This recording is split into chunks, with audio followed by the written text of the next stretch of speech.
C'est l'heure d'Histoire et Découverte sur Artekiss. Mesdames et messieurs, bonsoir et bienvenue à tous. Ce soir, je vous fais découvrir les collèges Koubama. Alors, centre médico-scolaire, en 1926, l'année de sa création, bien entendu, est une institution pionnière de l'éducation de la province du Congo central. Fidèle à la tradition jésuite, cet établissement scolaire a formé des générations d'élèves dans une pédagogie intégrale, prônant en effet la rigueur intellectuelle, l'effet moral et l'engagement communautaire. Koubama, qui signifie s'éveiller ou être prêt en Congo, et plus qu'un nom, mesdames et messieurs, c'est une vocation, une école qui forme des esprits et des cœurs pour la plus grande gloire de Dieu et bien de la société. Mesdames et messieurs, il faut dire que la réalisation de cette édition d'histoire et découverte dans ce lieu d'apprentissage d'une grande notoriété tombe à point nommé dans la mesure où cette institution des formations scolaires s'apprête justement à célébrer les centenaires de son existence très bientôt là, exactement en 2026. Un événement d'envergure qui annonce déjà séculaire. Nous avons effectivement eu les privilèges de nous entretenir avec le nouveau recteur de ce prestigieux établissement, le père Jean-Claude Bindanda, un échange fructueux au cours duquel il nous a parlé de sa vision pour cette école, en évoquant également quelques considérations relatives aux préparatifs du centenaire de cette institution, du collège Koubama. Donc, un entretien à suivre évidemment dans le corps de cette édition d'Histoire et Découverte. Voilà pour le programme de ces numéros de ce vendredi. Alors ne quittez pas, restez là. Histoire et Découverte, c'est parti.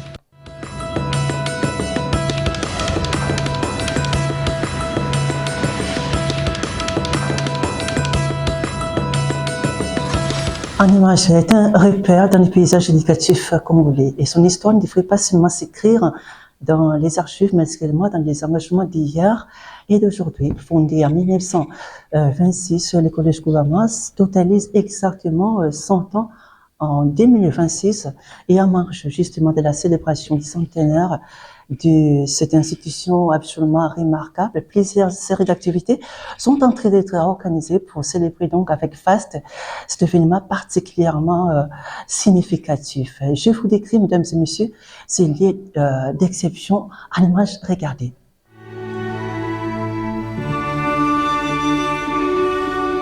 Collège Koubama, sinon, à traverser les frontières congolaises et continue à résonner avec intensité dans les esprits.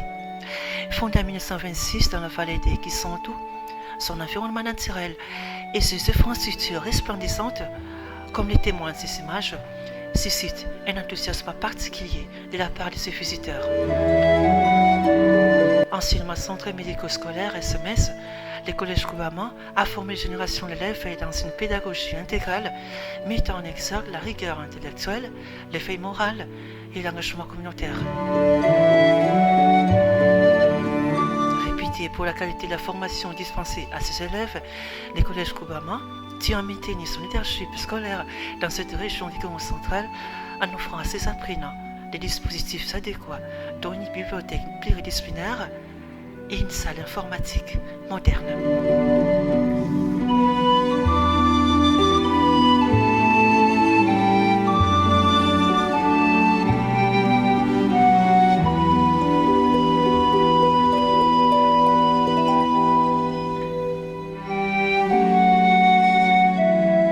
Il faut dire que ce prestigieux établissement scolaire a connu à l'époque coloniale, bien entendu, une influence positive dans la vie socio-politique de la RDC, d'autant plus que ces bâtiments ont bercé et nourri la célèbre université de Lovanium, fille aînée de toutes les institutions universitaires congolaises avant son transfert à Kinshasa, alors Léopoldville.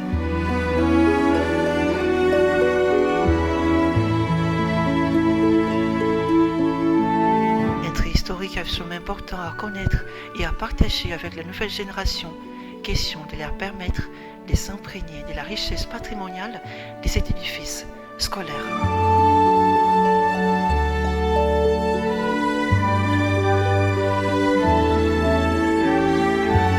Au regard de sa mission s'est accomplie avec succès depuis sa création en 1926 à nos jours, c'est de former les leaders de demain, les lieux de rendre des hommages ultimes à toutes les âmes vivantes ou mortes qui ont œuvré sans doute avec dévouement pour la bonne marche de cette école.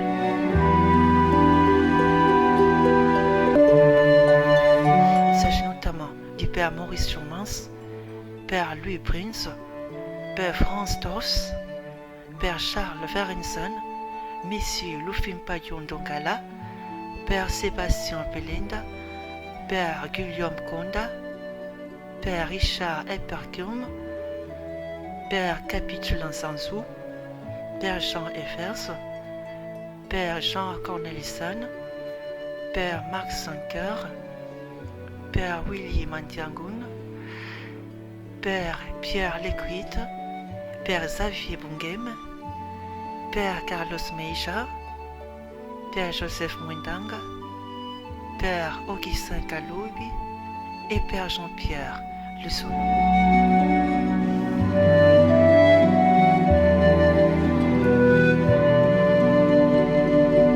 Alors que le Collège Koubama s'apprête à célébrer les centenaires de son existence, les préparatifs relatifs vont bon train pour donner un relief particulier à cet événement mémorable. Un nouvel élan s'annonce déjà avec la nomination du nouveau recteur, le Père Jean-Claude Bidanda, qui s'est prêté à nos questions dans cette édition découverte pour que nous arrivions à savoir exactement ce qui se passe, ce qui se fait et ce qui se fera au sein de cette institution jésuite.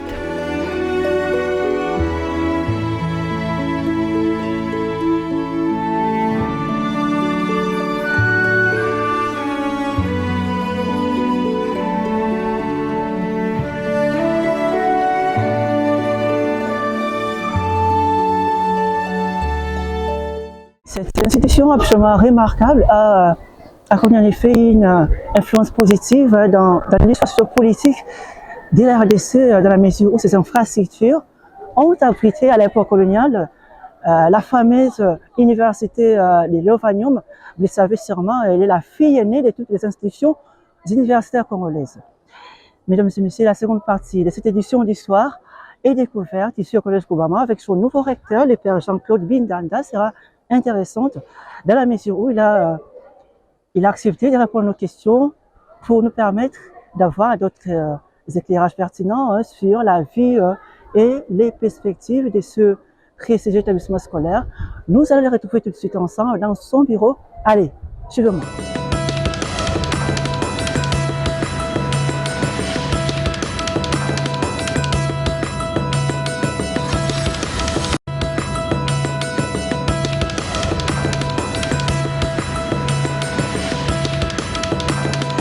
Mesdames et messieurs, la suite de cette édition d'Histoire et découverte ici au Collège Koubama Sémès. Et pour parler justement de cette institution de renom, nous avons l'immense plaisir d'être en compagnie de son recteur, le Père Jean-Claude. Bonjour Père. Bonjour. Voilà, merci beaucoup de nous accorder cet entretien sur l'Artéquis, précisément dans Histoire et découverte. Alors, la première question que je vais vous poser évidemment, mon Père, est-ce que vous pouvez nous partager ce qui fait réellement votre choix d'être recteur de cet prestigieux établissement scolaire? Oui, je dirais que c'est une grande joie pour moi de travailler dans cette institution et une profonde responsabilité aussi d'être au service d'une institution qui a formé beaucoup de générations. Ce qui me réjouit le plus aujourd'hui, c'est de pouvoir contribuer à l'éducation intégrale.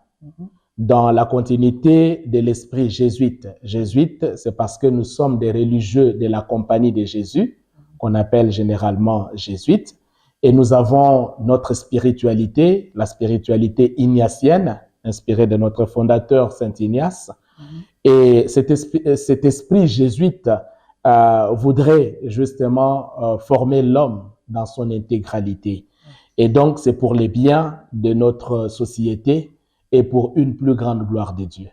Oh, d'accord. Alors, comment concevez-vous justement votre rôle en tant que recteur de cette institution et surtout comment pensez-vous vous y prendre pour mener à bien votre tâche ou accomplir effectivement votre mission, Père Jean-Claude? Ok, bon, mon rôle dans cette institution, c'est de pouvoir veiller à ce que chaque élève reçoive une éducation humaine, une formation humaine, l'éducation de qualité, une formation humaine spirituelle, mais aussi intellectuelle, une formation de qualité, comme je le disais tantôt.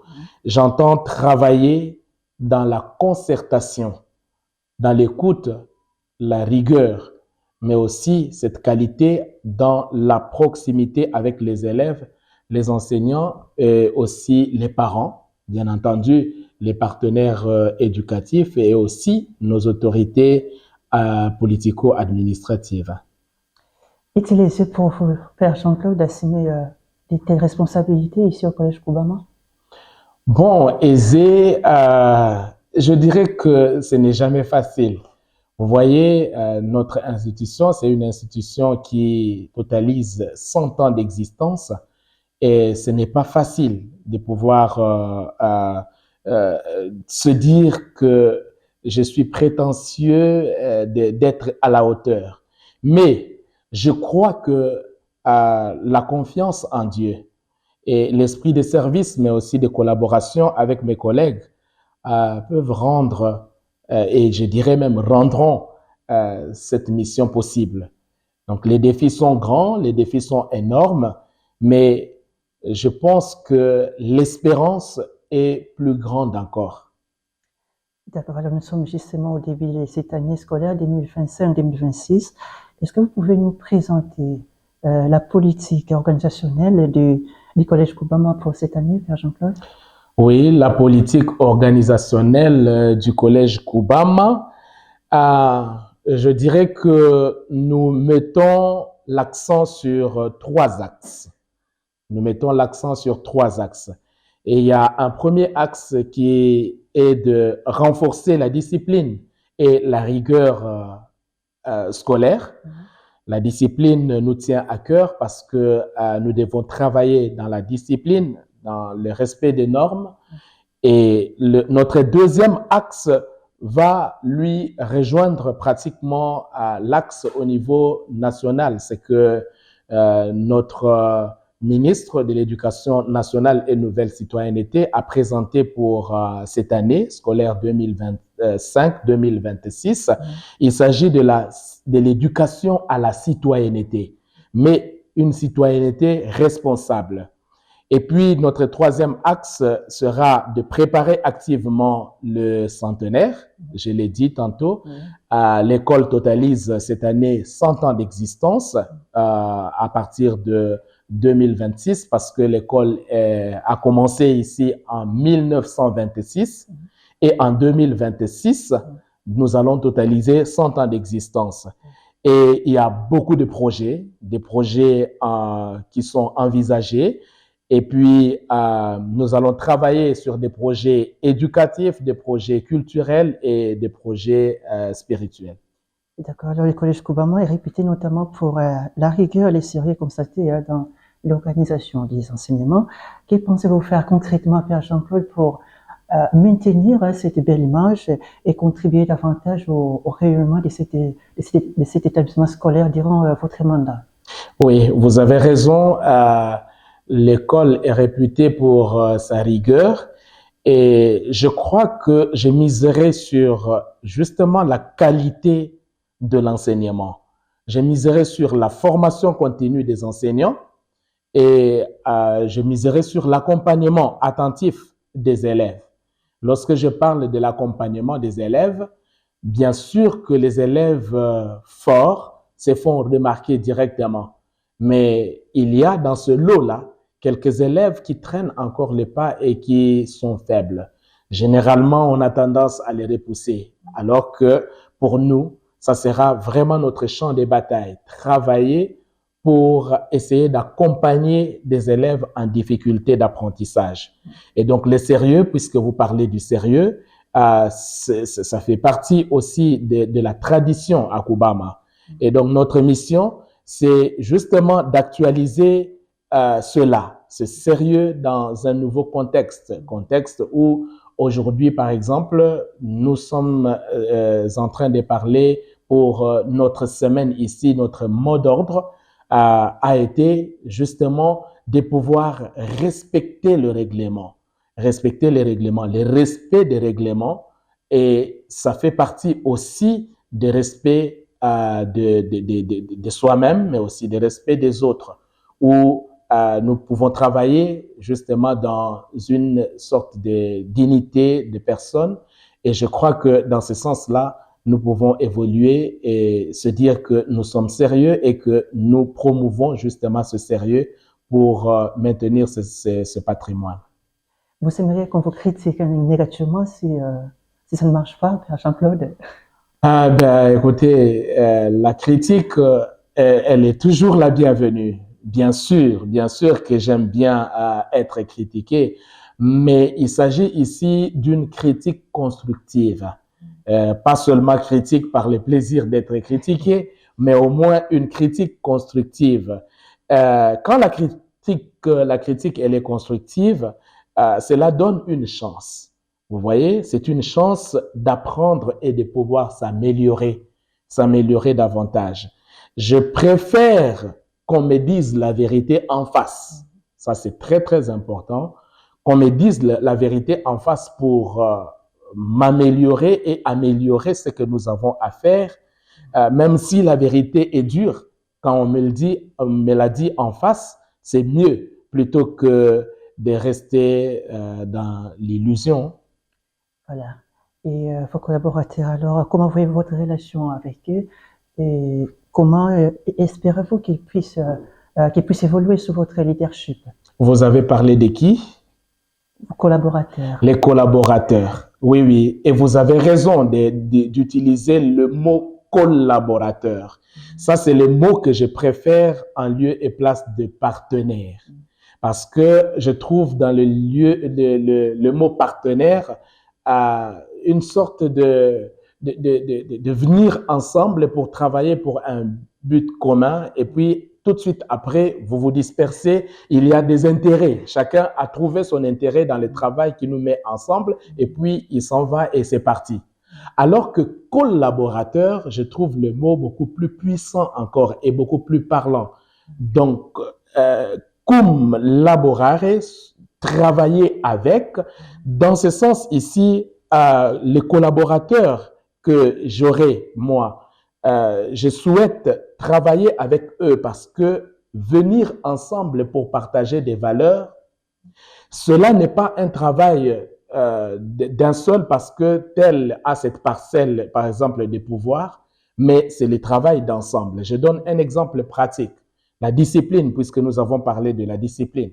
La discipline n'est pas une affaire seulement du préfet ou du directeur des disciplines, mais la discipline concerne toute l'équipe éducative. C'est-à-dire, nous tous, nous mettons la main dans la pâte pour que les enfants, nos élèves, puissent avoir une bonne conduite, et que du côté de l'équipe éducative, professorale aussi, que nous puissions nous comporter de manière correcte aussi, parce qu'il faut dire qu'il faut protéger aussi les enfants qui sont des êtres vulnérables.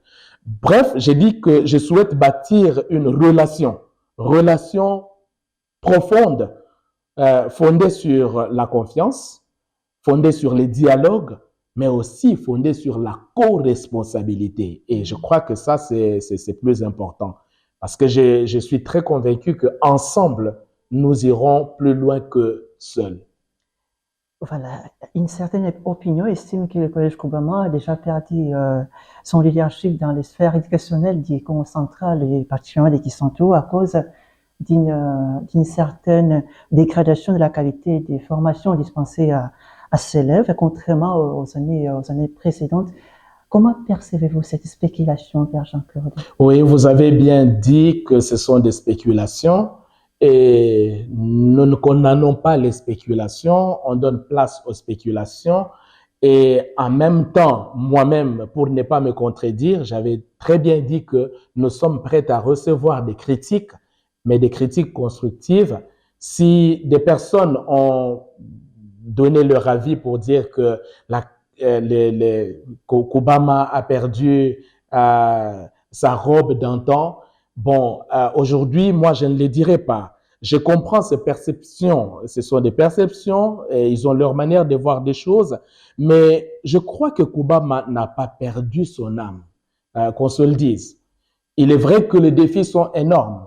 Par exemple, nous parlons aujourd'hui de la gratuité de l'enseignement, déjà applicable au niveau primaire, mais qui a aussi déjà des répercussions au niveau du secondaire, de l'éducation, du cycle terminal de l'éducation des bases, et même qui continue un peu dans l'ensemble des humanités secondaires. Mais cette gratuité, c'est bien.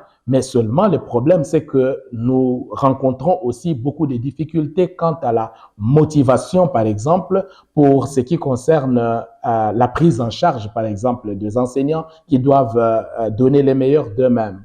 Parce que comment comprendrez-vous, monsieur le journaliste, monsieur Chama, comment comprendrez-vous que l'enseignant puisse donner les meilleurs de lui-même quand déjà ce qu'il recevait hier était beaucoup plus consistant que ce qu'il reçoit aujourd'hui. Et puis, autre chose, vous avez parlé de notre école. Vous dites que c'est une école prestigieuse. Vous le dites vous-même.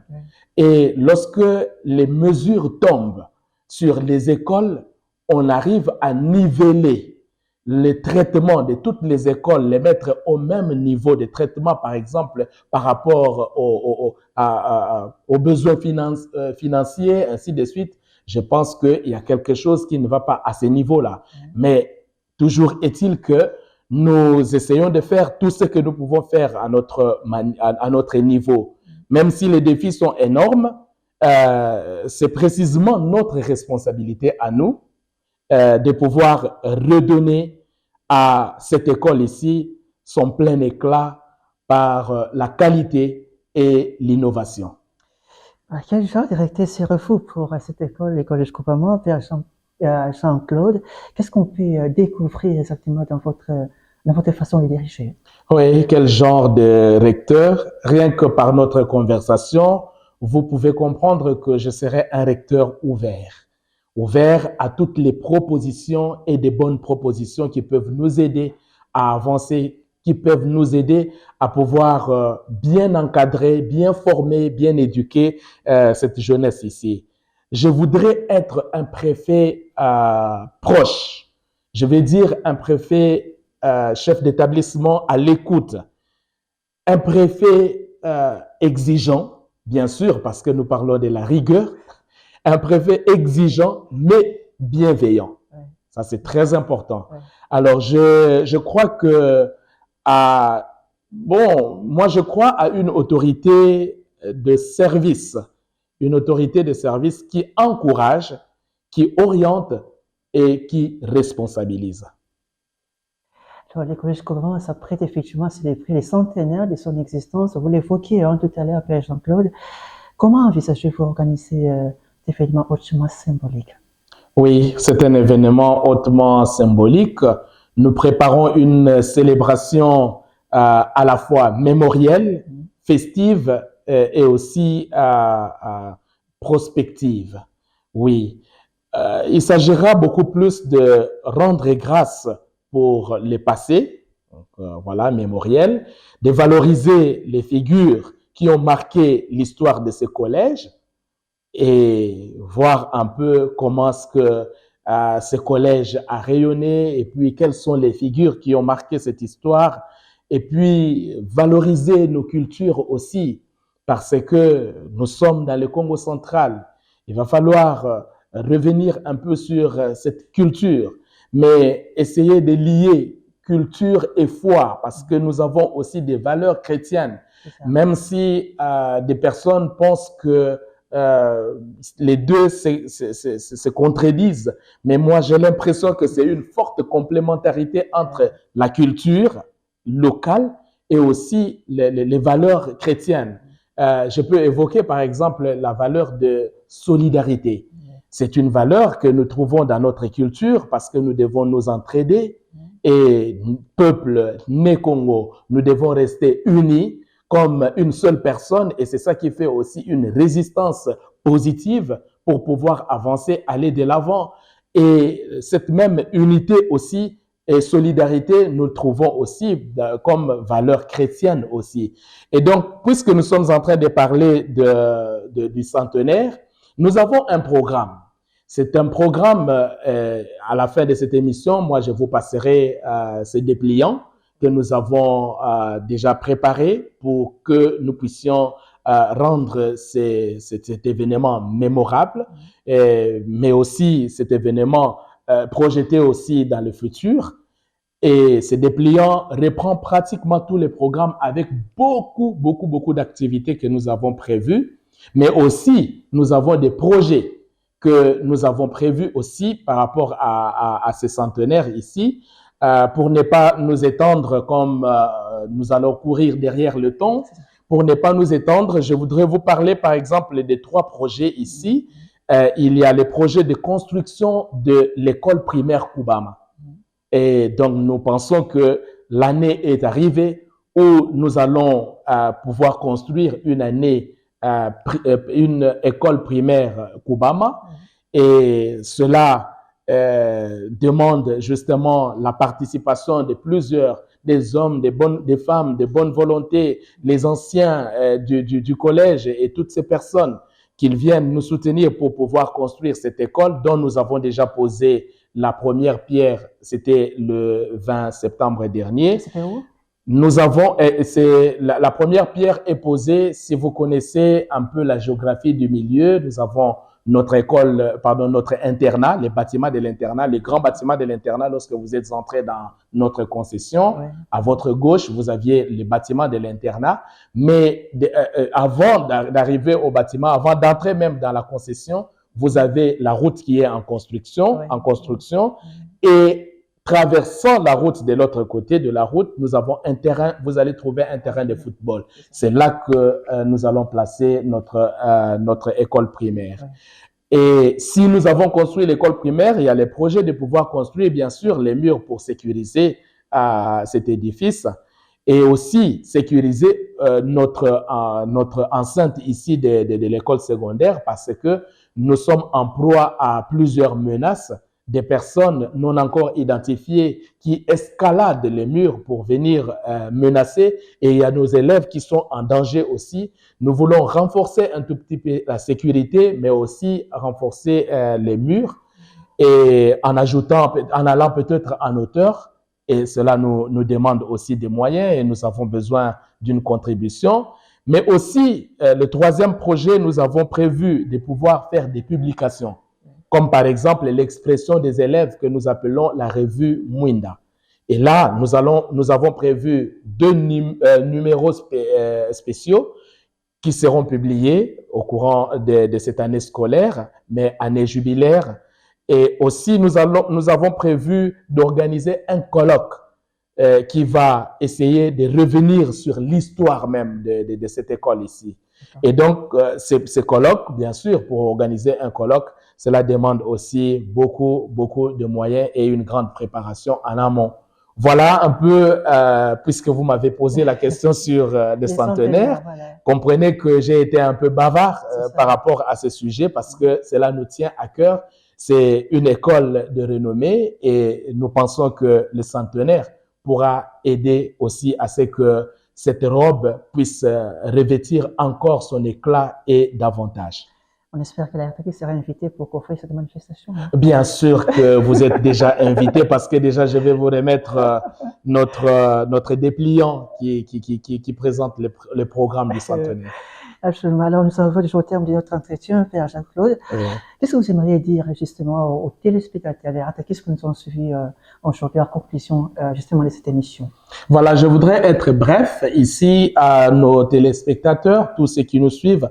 Nous vous disons d'abord un grand merci de nous avoir suivis et je voudrais dire à chacun que l'éducation, c'est une affaire de tous. Nous tous, nous sommes soucieux d'une éducation de qualité et donc nous tous, nous sommes invités à pouvoir faire de ce point de l'éducation une affaire de nous tous. Soutenir nos jeunes, cela est vraiment très, très nécessaire et c'est investir à la fois dans l'avenir de notre pays. Parce que lorsque nous soutenons ces jeunes qui viennent au collège Koubama, nous sommes en train d'investir dans l'avenir. Nous avons entendu des slogans, on nous a dit que la jeunesse, c'est l'espoir de demain. Mais aujourd'hui, dans notre église, l'église catholique, nous disons que la jeunesse n'est pas seulement l'espoir de demain, mais la jeunesse, c'est l'aujourd'hui de l'église, l'aujourd'hui de la société. Et je pense que le collège Koubama reste une maison ouverte pour vous, vous tous, maison ouverte au service de la jeunesse et du développement intégral. Vous êtes toujours et tous les bienvenus pour pouvoir nous soutenir dans ce travail. Merci beaucoup, Père Jean-Claude, de votre intervention. C'est la catéchiste. À très bientôt. Merci beaucoup.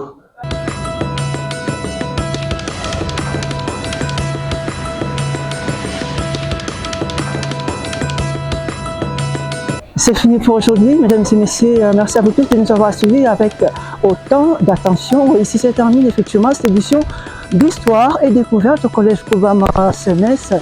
On se retrouve bien sûr la semaine prochaine pour un nouveau rendez-vous. En attendant, portez-vous bien et excellente suite des programmes sur votre chaîne, la RTX. À très bientôt.